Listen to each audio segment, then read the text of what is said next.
Assalamualaikum warahmatullahi wabarakatuh. Perkenalkan, saya Repadita Dwi Natasha dengan C0D02305, Prodi Perpajakan kelas F.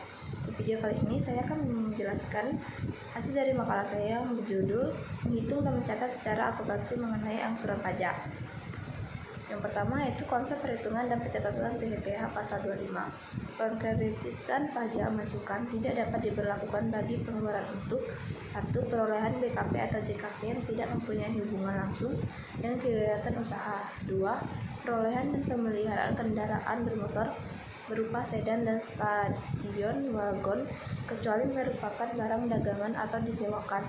3. Perolehan BKP atau JKP yang faktur pajaknya tidak memenuhi ketentuan sebagaimana dimaksud dalam pasal 13 ayat 5 atau ayat 9 UU PPN atau tidak mencantumkan nama, alamat, dan NPWP pembeli BKP atau penerima JKP. 4. Pemanfaatan BKP tidak berwujud atau pemanfaatan JKP dari luar daerah pabean yang faktur pajaknya tidak memenuhi ketentuan sebagaimana dimaksud dalam pasal 13 ayat 6 UU PPN.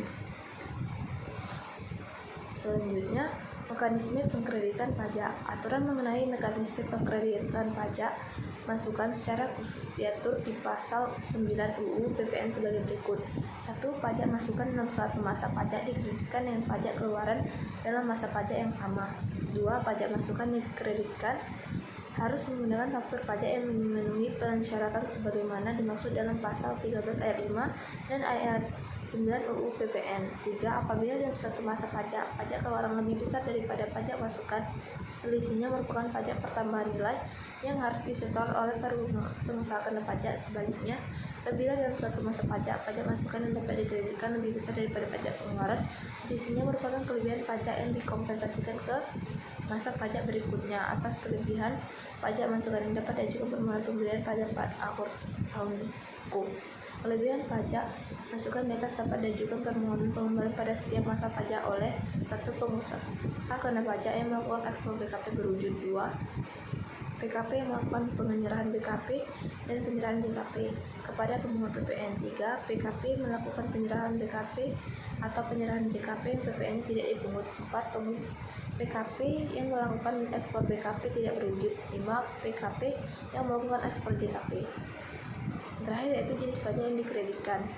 Pajak penghasilan PPN yang dikreditkan yaitu PPh pasal 21, 22, 23, 24, PPh pasal 25, dan PPh pasal 26 ayat 5. 2. PPN dikreditkan yaitu pajak masukan. Bagi PKP, pajak masukan PPN yang dibayar atas perolehan barang kena pajak dan jasa kena pajak dapat dikreditkan terhadap pajak keluaran PPN yang dipungut atas penyerahan barang kena pajak atau jasa kena pajak.